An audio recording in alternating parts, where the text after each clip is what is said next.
Shalom saudara. Ya, puji Tuhan ya. Pagi hari ini kita bisa beribadah kembali ya, dan Tuhan menyertai kita sepanjang minggu ini, saudara. Baik, kita akan membuka Alkitab kita di dalam Matius pasalnya yang ke-16. Kita akan melihat mulai ayat 13 sampai ayat 20. Matius pasalnya yang ke-16 ayat 13 sampai ayat 20, saudara ya.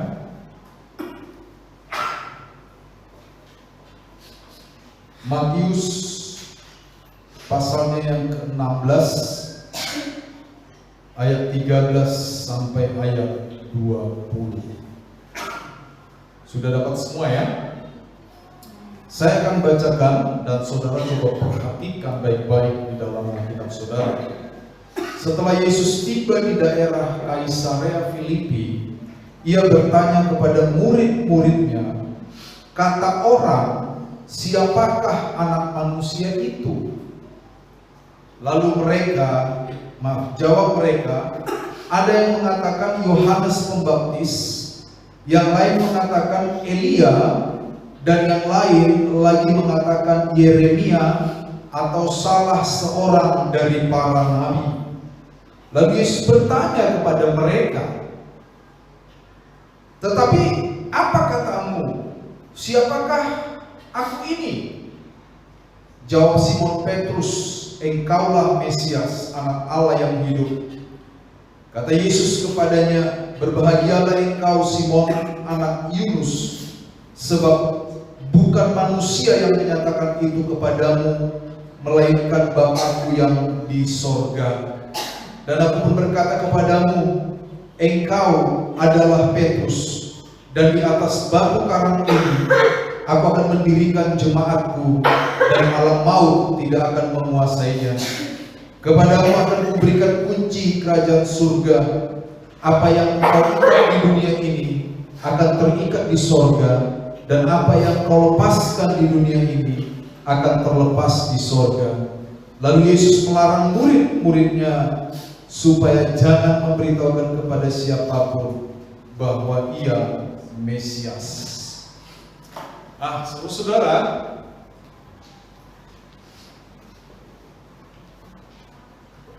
bagian ini adalah satu perbincangan yang menarik antara Yesus dengan murid-muridnya. Ya. Jadi perlu kita ketahui, pada waktu itu penyaliban Yesus sudah dekat. Ya. Dan pada titik ini, saudara, Yesus belum pernah mendengar sekalipun dari para muridnya, yaitu 12 murid itu. Yesus belum pernah mendengar sekalipun dari mulut mereka terlontar pengakuan yang didasarkan dari pengetahuan mereka bahwa Yesus adalah Mesias. Belum pernah. Ya. Jadi mungkin saja Yesus sedikit gelisah dengan kondisi ini. Mungkin dalam pikiran Yesus berkata, nanti sebentar lagi aku akan mati dan meninggalkan mereka di bumi. Aku akan bangkit dan naik ke sorga. Tapi sampai sekarang murid-muridku ini belum pernah tahu secara pasti bahwa akulah Mesias. Ya. Sehingga saudara, sewaktu mereka tiba di Kaisarea Filipi, satu kota di mana Kaisarea Filipi ini saudara ya dikenal sebagai negeri para dewa. Ya, di sana banyak sekali dewa-dewa sesembahan. Ya, dan di depan dewa-dewa sesembahan itu Yesus memulai dialog kepada para muridnya. Yesus ingin mengetahui pemahaman murid-muridnya yang sangat mendalam terkait dengan dirinya. Ya. Yesus ingin tahu langsung dari murid-muridnya, apakah mereka mengenal Dia secara pribadi atau belum. Ya. Nah, kita tahu akhirnya setelah perbincangan itu di hadapan para dewa-dewa yang tidak hidup itu, Petrus sebagai wakil dari para murid, ya, biasa Petrus ini seorang yang spokesman, juru bicara. Ya, Petrus ini sebagai juru bicara dari para murid. Ya, dia berkata bahwa engkau adalah Mesias. Di hadapan para dewa, ya, di hadapan para Allah asing, terlontar pengakuan dari para murid bahwa Yesus adalah Mesias, anak Allah yang hidup. Artinya, saudara, kita bisa menarik satu kondisi kejiwaan, saudara, bahwa pengakuan ini oleh Yesus dikatakan tidak mungkin pengakuan ini datang dari akal pikiranmu, Petrus. Ini pasti datang dari Bapa yang mengaruniakannya kepadamu. Kenapa demikian? Karena pengakuan ini dilontarkan oleh Petrus mewakili para murid di hadapan para dewa. Saudara, di hadapan para dewa. Jadi nuansa psikologisnya itu dapat. Ya kan, nuansa psikologisnya itu dapat di hadapan para dewa yang disembah oleh Roma dan Yunani dan semua bangsa-bangsa kafir waktu itu. Terdengar pengakuan dari Petrus bahwa Yesus adalah Mesias. Ya. Nah, pada peristiwa itu, saudara, ya, Yesus melihat bahwa murid-murid ini merupakan cikal bakal dari gereja atau eklesia. Di dalam seluruh Injil, kata eklesia itu hanya muncul di bagian ini dan nanti di pasal 18 hanya 2 kali, saudara. Eklesia pada dasarnya artinya adalah kumpulan orang-orang yang dipanggil. Nanti Petrus di kitab 1 Petrus pasal 2 ya, ayat 9 dikatakan, tetapi kamulah bangsa yang terpilih, imamat yang rajani, bangsa yang kudus, milik kepunyaan Allah sendiri. Ya. Sebab kamu telah dipanggil dari kegelapan menuju terangnya yang ajaib. Jadi eklesia itu artinya dipanggil keluar atau ekkaleo. Ya, dipanggil keluar dari mana? Ketika kita mencantumkan kata eklesia dalam konteks kekristenan, maka eklesia artinya dipanggil keluar dari kegelapan dosa, lalu masuk ke dalam terang Allah. Nah, kata eklesia itu hanya muncul di sini di dalam Injil ya, bukan dalam Perjanjian Baru, dalam Injil. Dan nanti pasal 18 yang konteksnya kira-kira serupa. Lalu Yesus berkata, "Oh Petrus, engkau sungguh dikarunia oleh Bapa dengan ucapanmu itu. Makarios, berbahagialah engkau." Kata Makarios ini sendiri tidak dipakai dalam kalimat yang sembarangan. Makarios ini benar-benar adalah sukacita atau berkat yang berasal dari Tuhan, di mana Tuhan campur tangan terhadap diri seseorang. Kata Makarios ini juga dipakai di dalam Matius pasal 5 ketika Tuhan berkhotbah di bukit, lalu berkata, "Berbahagialah orang yang miskin di dalam roh, sebab mereka yang akan punya kerajaan Allah. Berbahagialah orang yang berduka cita," dan seterusnya. Kata ini dipakai, saudara. Ya, jadi Petrus ketika dia mewakili murid-muridnya berbicara bahwa Yesus adalah Mesias, Yesus melihat bahwa di dalam diri para murid ini adalah cikal bakal berdirinya gereja atau jemaat Tuhan atau eklesia. Mereka-mereka yang sudah dipanggil dari kegelapan dosa menuju terangnya yang ajaib, saudara. Dan Yesus berkata, saudara, di atas batu karang ini, yang nama Petrus itu artinya batu Petros dalam bahasa Yunani. Ya. Lalu Yesus berkata, "Engkau adalah Petros, engkau adalah batu." Dan di atas batu karang ini, batu karang itu ditulis dengan kata Petra dalam bahasa Aram. Di atas batu karang ini Aku akan mendirikan jemaatku. Dan perhatikan, alam maut tidak akan menguasainya, saudara. Ya. Nah, dari dialog ini, saudara, dari dialog Yesus ini, kita akan melihat ada 3 karakteristik gereja, ya, yang seharusnya ada mulai pada masa para rasul sampai hari ini. Dan ini yang paling penting yang harus kita perhatikan pagi ini. Karena gereja itu adalah saya dan saudara. Ya. Ada nyanyian sekolah minggu dulu, gereja bukanlah gedungnya. Ada yang tahu?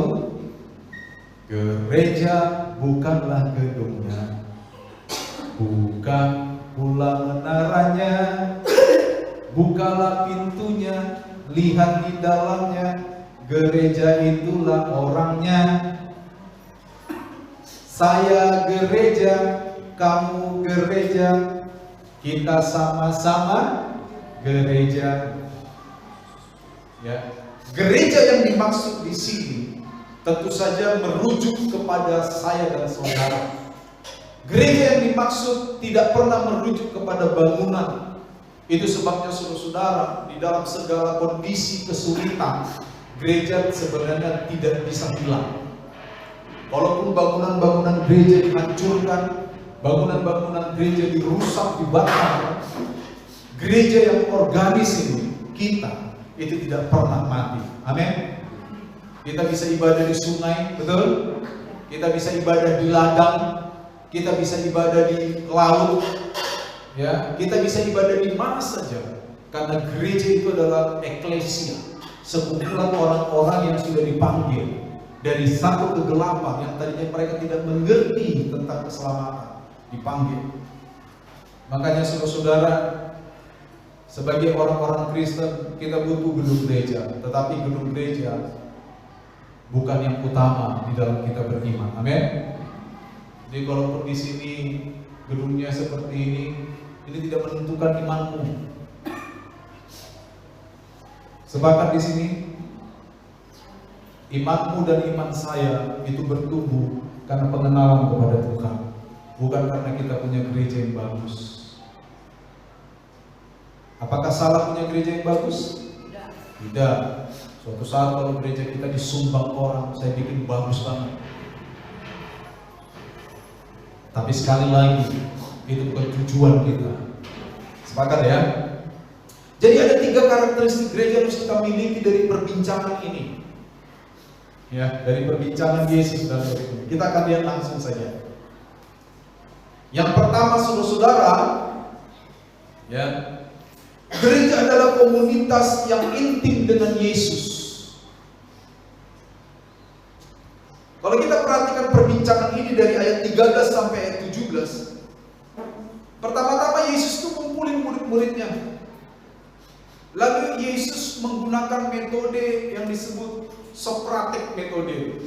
Apa itu Socratic metode? Ini metode yang biasa dipakai oleh Socrates untuk mengajarkan murid-muridnya jauh sebelum masa Yesus. Jadi biasanya begini. Jadi kalau saya ingin membahas tentang sesuatu, saya tidak langsung mengajarkan sesuatu itu. Jadi saya tanya-tanya dulu. Misalnya saya membahas tentang ladang, saya tanya lah Pak Kade kan, yang paling oke tentang ladang kan. Bapak ahli ladang kan? Jadi saya tanya nih, gimana menurut Pak Kade, ladang tuh seperti apa sih? Oh, mulai diskusi kan. Padahal saya tahu tuh soal ladang kayak apa. Tapi saya ingin mengeluarkan tuh isi pikiran dari murid-murid saya. Terus sampai nanti setelah berbincang-bincang, baru Yesus merujuk kepada intinya. Dan itu yang dilakukan Yesus di sini. Menurut orang, menurut orang, saya siapa yang kamu dengar dulu? Ini menurut orang dulu. Lalu para murid menjawab, ya, dikatakan begini. Ada yang bilang kamu Yohanes Pembaptis. Karena Herodes menyangka Yesus itu Yohanes Pembaptis, makanya Yohanes Pembaptis enggak. Ya. Lalu ada yang bilang, ya, Elia. Kalau kita cek nanti di kitab Maleaki, ada nubuatan nih, Elia akan datang katanya. Jadi pikir itu Mesias. Ada yang bilang Yeremia atau salah satu dari para nabi. Wah, ini muridnya lancar ngomong ini. Itu kata orang. Tapi Yesus tidak berhenti di situ. Oh, itu kata orang ya? Iya Tuhan. Oh, iya selesai gitu ya. Ngobrol ini. Terus menurut kamu saya siapa gitu? Kita udah berjalan nih kurang lebih 3 tahun. Kita udah sama-sama nih 3 tahun. Lalu menurut kamu saya itu siapa? Ini seru ya. Ini sebenarnya koreksi buat kita, perbincangan ini. Berapa tahun kita ikut Yesus? Ada yang 5 tahun? Saudara kok sedih saya khotbah begini? Tenang saudara. Ini khotbah akan memberkati saudara. Jangan saudara pikir di bagian mana bisa kena tembak ini. Bukan. Saudara saya lihat kok sedih. Ini udah 3 tahun nih kita jalan bareng-bareng nih. Kamu kenal gak sama saya? Orang bilang Yeremia, salah satu dari para nabi. Yohanes Pembaptis, ada yang bilang Elia. Itu kan kata orang di luar sana yang tidak bersama dengan saya. Kamu udah 3 tahun lebih bersama dengan saya. Menurut kamu saya siapa? Lalu Petrus mewakili para murid dikatakan, engkau adalah Mesias, the sons of the living God, anak Allah yang hidup. Ini pengakuan yang luar biasa. Kenapa? Sekali lagi, sampai di sini Yesus belum pernah mendengar murid-muridnya mengaku bahwa dia Mesias. Belum pernah. Sehingga Yesus melihat Petrus dan berkata, Petrus, berbahagialah engkau. Kenapa Petrus berbahagia, saudara? Karena Tuhan sedang ada di dalam dirimu. Itu bukan dari otakmu, Petrus. Itu pasti dari Tuhan. Tuhan yang menyatakannya kepadamu. Ya, Tuhan yang menyatakannya. Berbahagialah engkau. Nah ini apa yang bisa kita caplok dari sini tentang gereja? Yang saya katakan tadi, gereja adalah komunitas yang intim dengan Yesus. Ya. Para murid mengenal Yesus sebagai Mesias. Dan memang itulah kondisi Yesus yang sebenarnya, bahwa dia adalah Mesias.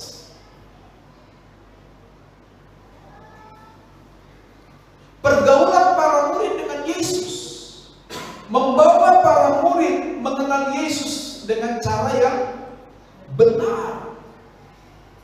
Seharusnya gereja seperti ini.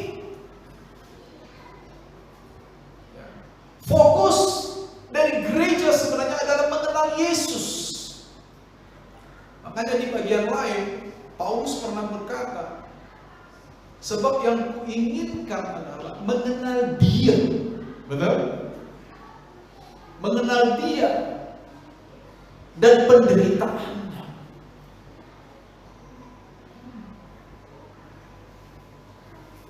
Jadi mengenal Yesus itu menjadi intim dengan Tuhan. Seharusnya gambaran pertama tentang gereja. Siapa kita? Kita gereja. Kualitas pertama yang bisa dilihat orang dari kehidupan kita adalah bahwa kita intim dengan Tuhan. Kita tidak bisa dibilang gereja kalau kita tidak intim dengan Tuhan. Para murid tahu siapa Tuhan yang mereka sedang hadapi. Pengakuan bahwa Yesus adalah Mesias itu cocok dengan pengakuan Bapa. Betul? Makanya Tuhan berkata itu pasti datang dari Bapa itu. Pasti itu datang dari Bapa. Artinya pikiranmu itu cocok sama pikiran Bapa. Dan ini harusnya mengoreksi kita dengan cara yang ekstrim. Bahwa gereja harus sepikiran kita harus memiliki pikiran yang sama dengan Bapa di sorga. Dan itu terlihat dari bagaimana kita bertindak, itu terlihat dari bagaimana kita berbicara, itu terlihat dari bagaimana kita memperlakukan orang lain. Apakah sesuai dengan pikiran-pikiran Bapa? Makanya di dalam seluruh Alkitab, khususnya Perjanjian Baru, apa yang tidak sesuai dengan pikiran Bapa itu disebut sebagai kedagingan. Dan Paulus di beberapa kitab yang dia tulis itu benar-benar disorot. Oleh karena itu, matikanlah dalam dirimu segala sesuatu yang duniawi. Karena apa? Karena tidak sesuai dengan pikiran Bapa. Dan gereja tidak boleh seperti itu. Gereja tidak boleh menikmati hal-hal yang duniawi dalam kehidupan mereka.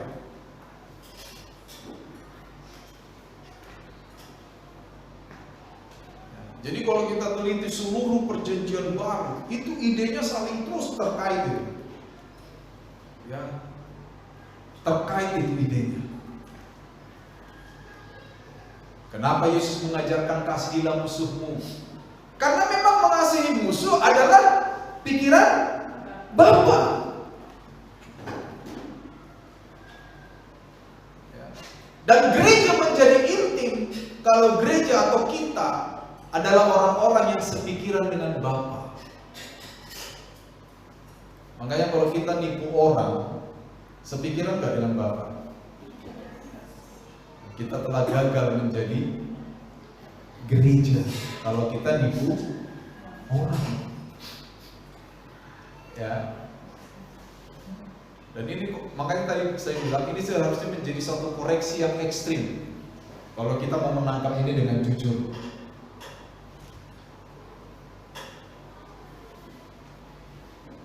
Kalau kita nyimpan sakit hati sama orang, sepikiran nggak dengan Bapak?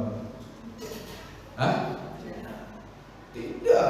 Berarti kita gagal sebagai gereja kalau kita masih menyimpan sakit hati. Makanya kitab Ibrani mengatakan, janganlah ada di antaramu akar pahit.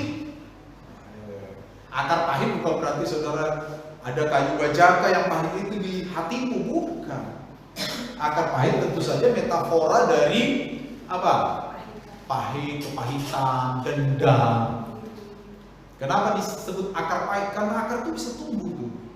Betul? Kanker disebut punya akar. Ya kan? Karena bisa tumbuh. Hati-hati itu. Jadi sekali lagi gereja harus intim dengan Bapa, mengenal siapa Bapa. Kalau Petrus dan murid-murid berkata engkau adalah Mesias, anak Allah yang hidup, mereka mengenal Tuhan. Maka hari ini kita sebagai gereja harus benar-benar mengusahakan diri kita untuk terus-menerus mengenal Bapa dan kehendaknya. Amin, saudara. Intim dengan Tuhan. Lalu bagaimana kita bisa intim dengan Tuhan? Coba kasih saya satu contoh saja. Bagaimana bisa intim dengan Tuhan?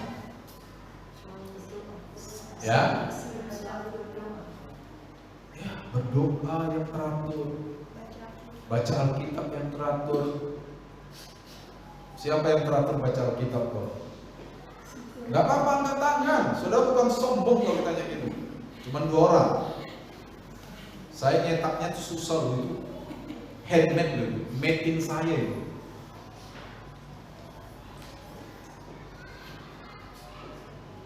Mulai Januari kita akan baca Alkitab 2 tahun. Jangan cuma minta, Pak, minta pesan 4 Pak. Habis saya kasih masukkan ke lemari gak dibaca-baca. Kalau saya tahu saya suruh bayar saudara. Ya kan? Intim melalui apa? Praktek-praktek yang bisa kita tampilkan di hadapan Tuhan secara pribadi itu. Doa yang teratur,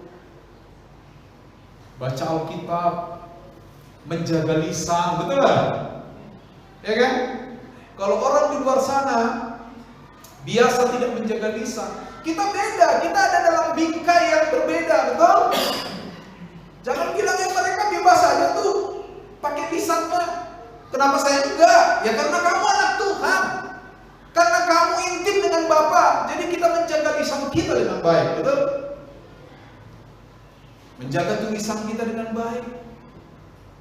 Inilah ciri gereja harusnya. Sehingga gereja harus menjadi berkat dalam hal ini kan, intim dengan Bapa. Amin. Ya. Waktunya cepat sekali ya. Yang kedua, padahal ada 3 nih. Gereja adalah komunitas yang percaya diri, yang seharusnya percaya diri. Tapi kita akan lihat apa makna percaya diri di sini. Coba lihat fokus ke ayat 18. Dikatakan gini, dan aku pun berkata kepadamu, engkau adalah Petrus, dan di atas batu karang ini aku akan mendirikan jemaatku, dan alam maut tidak akan menguasainya. Saudara lihat, eklesia yang dibentuk oleh Tuhan pada bagian ini akan didirikan di atas apa? Batu karang. Saudara pernah ingat Matius 7 ayat 24-27? Siapa yang mendengar perkataanku dan melakukannya, dia sama seperti seorang yang mendirikan rumah di atas batu. Ketika angin datang dan banjir melanda, rumah itu tetap kokoh karena didirikan di atas. Dan saya sudah pernah khotbah tentang itu. Apa makna didirikan di atas batu dan apa itu makna didirikan di atas pasir. Sudah pernah saya khotbah. Ya. Nah, gereja adalah komunitas yang percaya diri. Pertama, kenapa kita percaya diri? Ya, khususnya terkait dengan Tuhan dan iblis itu. Kenapa saya harus percaya diri di hadapan iblis? Saya tak takut sama iblis. Karena saya didirikan oleh Tuhan di atas batu karang.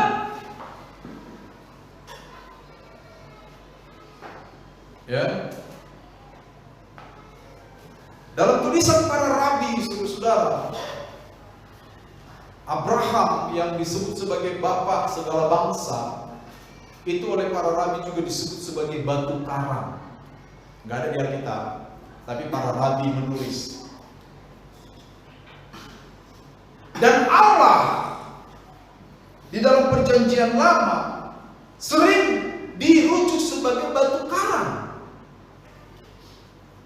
Kenapa Allah dirujuk sebagai batu karang? Ya, sekali lagi kata batu karang itu adalah wujud atau metafora dari sesuatu yang sangat kuat. Ya, bahkan minggu yang lalu, 2 minggu yang lalu waktu kita membahas tentang Mazmur 62, di sana juga Allah dirujuk sebagai gunung batu. Ya. Di dalam Ulangan 32, itu saya cantumkan tuh ayat-ayatnya. Allah juga dirujuk sebagai batu karang. Sekali lagi, kenapa Allah dirujuk sebagai batu karang? Karena batu karang adalah metafora untuk sesuatu yang sangat kuat. Jadi kalau kita didirikan di atas batu karang sebagai gereja, ya kita harus percaya diri dong, betul? Kenapa kita percaya diri? Dasar kita itu kuat. Allah menopang kita, betul kan? Kita kuat. Tapi percaya diri di sini bukan percaya diri yang show off, yang jadinya nggak beraturan, bukan. Bukan. Percaya diri di sini terkait dengan melakukan misi-misi Kristus. Ya. Ketika engkau menjadi saksi di luar sana, engkau harus percaya diri, karena engkau didirikan di atas batu karang.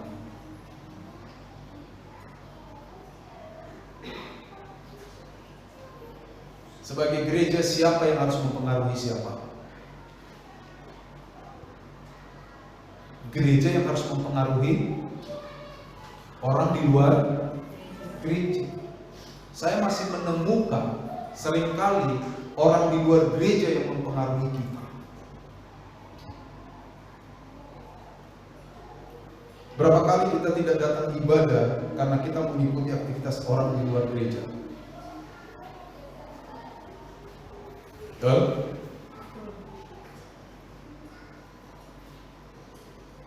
Saya kasih contoh misalnya. Ada temanmu kawinan persis hari Minggu. Hari Minggu kau harus ke gereja, betul? Betul. Apakah kita akan mengorbankan waktu kita ke gereja demi kawinan? Jadi Pak, maaf Pak, ini teman saya Sohib Besti.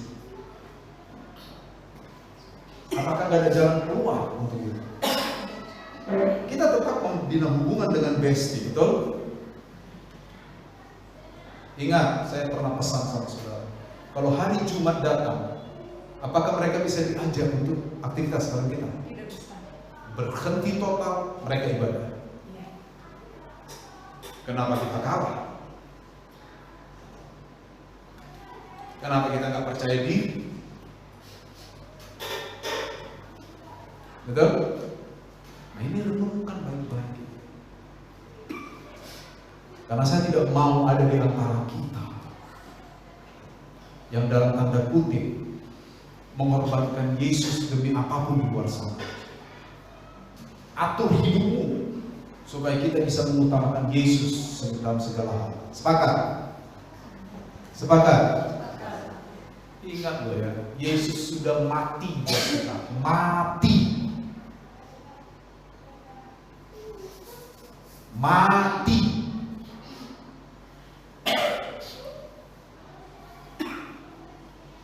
Betapa kita harus percaya diri demi Tuhan. Amin, saudara.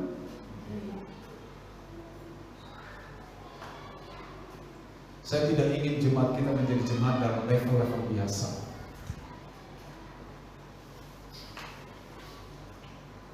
Saya mau mengajarkan ini dengan cara yang jelas supaya kita bertumbuh di dalam pengenalan kita. Sampai kepada misalnya pekerjaan, saudara.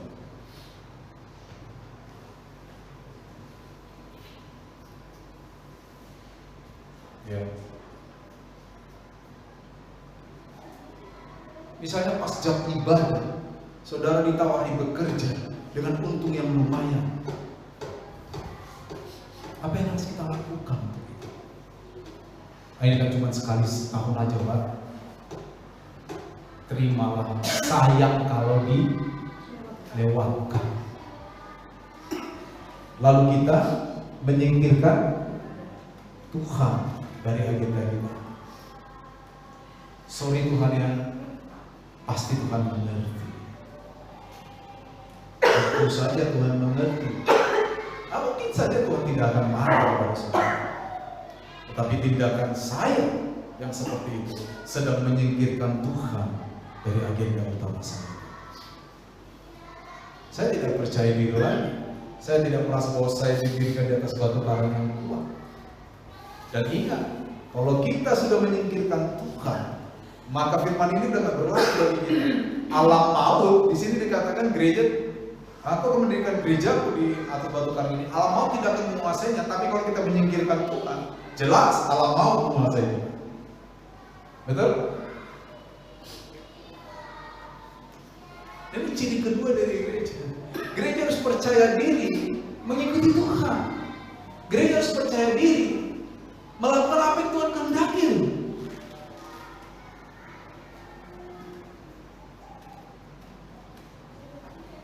Aduh, nggak enak. Sekali-sekali lah. Cuman seloki dua loki, social drinking. Waktu kita taat mengikuti itu, just social drinking, nggak apa-apa, seloki dua loki, nggak mampu juga. Kita sedang menyingkirkan, kita nggak percaya diri kalau kita adalah gereja yang dibangun di atas batu karang, di mana fondasi kita adalah Allah sendiri, dan kita menyingkirkan fondasi itu. Kalau fondasi itu sudah disingkirkan, maka alam maut menguasai kita. Kenapa alam maut tidak bisa menguasai gereja? Karena gereja didirikan di atas batu karang. Tapi kalau batu karang itu sudah kita singkirkan dari hidup kita, alam maut menguasai kita. Camkan itu.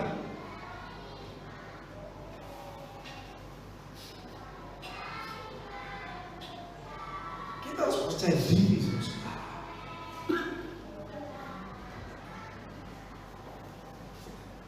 Ya.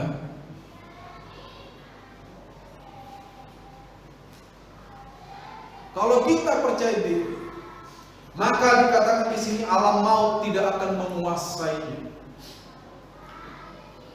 Ya, alam maut dalam bahasa aslinya itu ditulis pintu Hades atau gerbang Hades. Dalam pikiran orang Yahudi, gerbang Hades itu selalu terkait dengan wilayahnya iblis dan kematian. Ya, atau disebut gerbang kematian.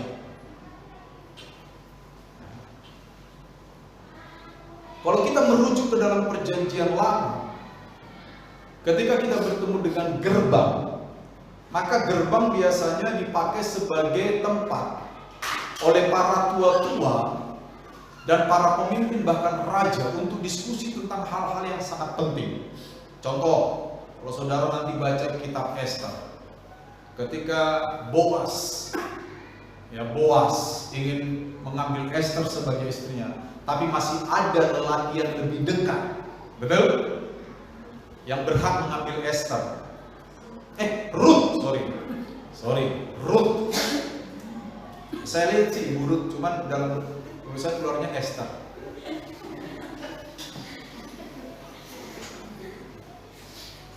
Gitu ya, pendeta juga manusia ya. Ruth. Maka Boas mengajak pertemuan di mana? Di pintu gerbang, betul nggak? Masih ingat kan kisah itu kan? Di pintu gerbang mereka bertemu. Jadi zaman dunia timur kuno, pintu gerbang itu tempat yang sangat penting. Di situ keputusan penting dibuat. Kalau kita sekarang rapat mau di gerbang, dan itu memang budaya orang timur kuno. Mereka ada di gerbang, mereka diskusi di gerbang. Karena pintu itu mereka yakini sebagai tempat yang sangat vital.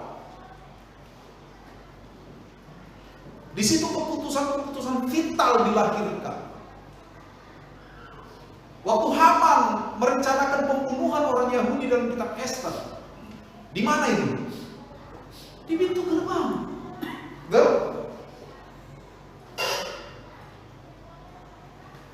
Artinya saudara, pintu gerbang itu melambangkan pemerintahan. Di situ walaupun ada istana raja, pintu gerbang adalah tempat memutuskan sesuatu. Kalau dikatakan bahkan tempat yang sangat penting ini tidak akan menguasai gereja Tuhan. Wilayah-wilayah kejahatan iblis ini tidak akan menguasai gereja Tuhan. Kenapa? Karena gereja Tuhan berdiri di atas dasar batu karang itu tadi.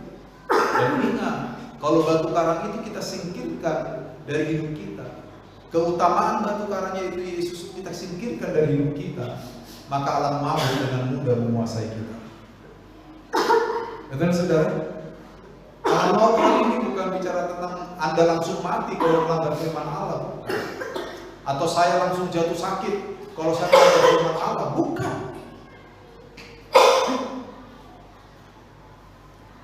Ya, kejahatan evil itu tidak sekedar bicara tentang makhluk, itu lebih bicara kepada apa? Konsep. Biarpun Anda di dalam kamar, Anda bisa dipenuhi roh amarah, betul? Betul? Sambil Anda duduk membayangkan seseorang. Betul? Biarpun Anda di kamar, doktrin, punya harga diri, gol harus melawan gol. Ya kan? Ingat alam maut. Tapi kalau batu karang itu kita teguhkan, Yesus kita tidak singkirkan dari hidup kita, saya yakin alam maut tidak akan pernah bisa menyentuh kita. Amin. Kenapa banyak orang Kristen jatuh dalam dosa? Yaitu tadi, karena dia menyingkirkan keutamaan akan Tuhan. Padahal Tuhan itu adalah dasar dari hidup ini, batu karang. Haleluya. Yang terakhir,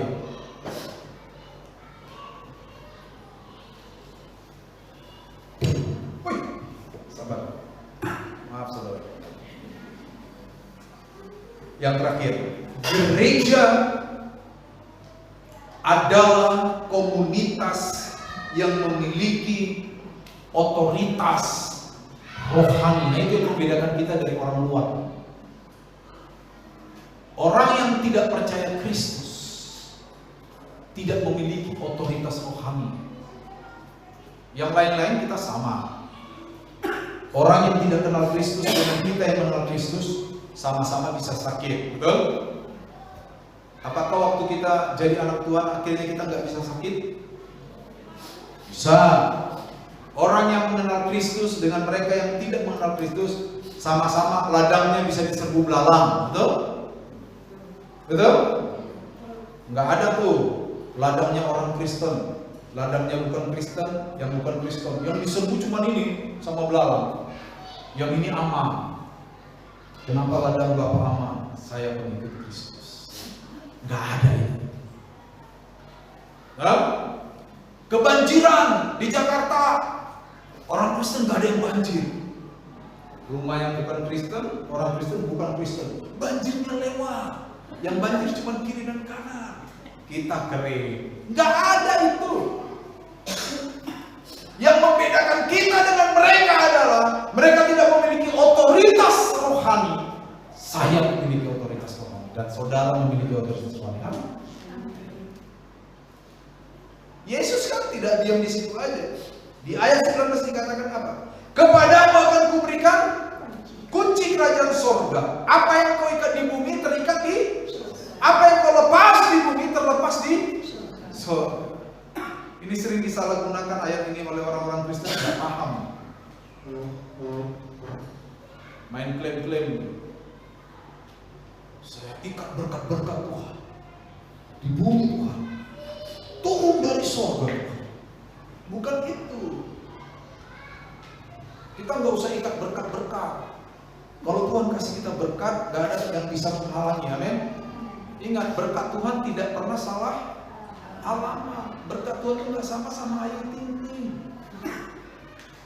Kalau Ayu Ting Ting bisa salah alamat, ya. Itu saudara. Jadi ini gambaran otoritas. Aku memberikan kepadamu kunci kerajaan Allah. Kristus memberikan otoritas kepada gereja, kunci kerajaan surga. Nah, ini juga punya simbol dalam dunia kuno, orang-orang Ibrani atau orang-orang Semit. Kunci itu merupakan simbol otoritas. Kalau saudara baca di kitab Yesaya ya, tentang Eliakim bin Hilkiah, dia diberikan kunci atas rumah Daud. Kalau Eliakim membuka, tidak seorang pun boleh nutup. Kalau Eliakim nutup, tidak seorang pun boleh buka. Nah, ini bicara tentang otoritas. Nanti dalam nuansa yang sama di kitab Wahyu pasal 3 ayat 7, Yesus juga digambarkan, saudara. Ya. Ketika Yesus membuka pintu, tidak seorang pun yang dapat menutup.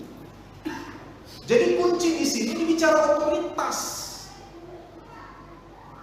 Tetapi kita harus lihat otoritas seperti apa. Jangan kita mengira bahwa kita seperti penyihir yang punya otoritas tertentu. Kalau kita nggak suka sama orang, tak sihir kamu jadi kelinci berkaki 6. Jadi bukan seperti itu yang dimaksud. Ya. Nah, apa yang kau ikat? Apa yang kau ikat? Apa yang kau lepaskan?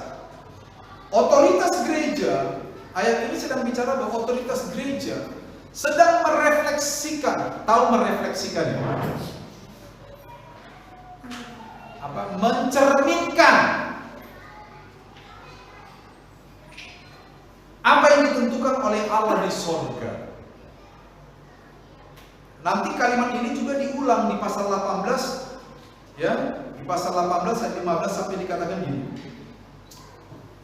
ya, ayat 18 tuh, 18. Sesungguhnya aku berkata kepadamu, apa yang kamu ikat di dunia ini akan terikat di surga, dan apa yang kamu lepaskan di dunia akan terlepas di surga. Konteksnya apa? Konteks itu menegur jemaat. Tuhan bilang, kalau ada yang salah, tegur dulu 4 mata. Nggak bisa ditegur, bawa ke dalam 2 orang lagi, 2 atau 3 orang bawa. Nggak bisa juga dinasihati, maka bawalah perkara ini di depan jemaat. Jika tidak mau bertobat juga, ini yang Paulus bilang, serahkan dia kepada iblis.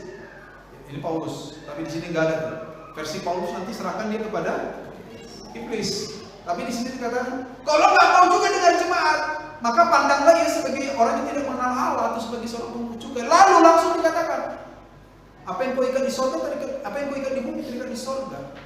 Terkait dengan menegur jemaat tadi. Jadi apa makna apa yang kau ikat di bumi terikat di sorga? Artinya sebagai gereja, sebagai orang percaya, kita harus merefleksikan kehendak Allah dalam hidup kita. Otoritas kita terletak pada apa? Otoritas kita terletak pada bagaimana kita melakukan kehendak Allah. Gitu dia, otoritas kita. Jadi kalau saudara dan saya sebagai gereja, misalnya saudara punya orang yang berbuat jahat kepada kita, ya, menyakiti kita, atau apapun lah yang berdampak kepada kita, maka ketika kita ingin memiliki otoritas terhadap orang itu, maka perlakukanlah orang itu sesuai dengan kehendak Allah. Mengerti maksud saya? Sesuai dengan kehendak Allah. Kalaupun saudara memproses orang itu, harus sesuai dengan hukum yang berlaku, maka saudara punya otoritas. Jangan membalas kejahatan dengan kejahatan, maka saudara punya otoritas rohani. Sekali lagi, otoritas ini tidak bicara seperti seorang penyihir.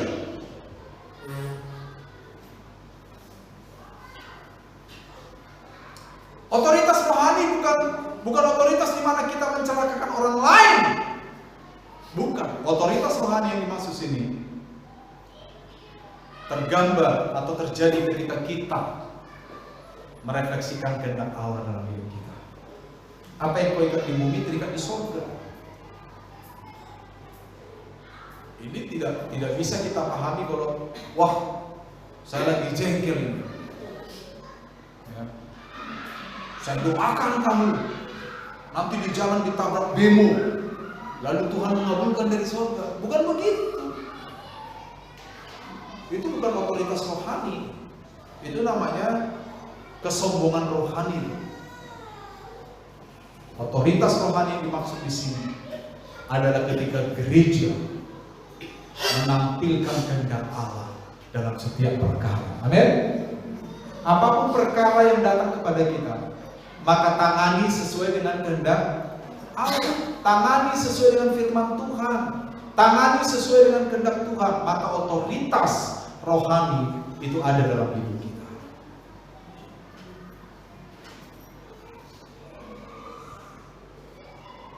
Ini yang disebut otoritas rohani, ya.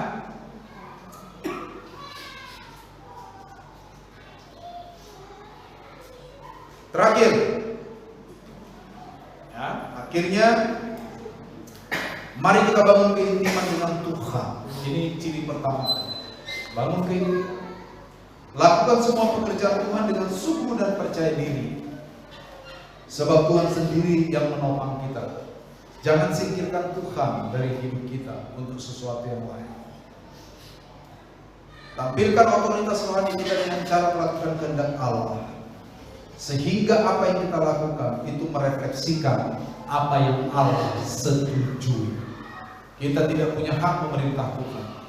Banyak orang Kristen sekarang suka merintah-merintah Tuhan. Tuhan,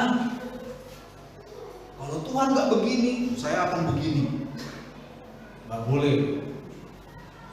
Kita sebagai anak Tuhan harus merefleksikan apa yang Tuhan setujui. Amin. Makanya apa yang kau ikat di bumi itu akan terikat di surga.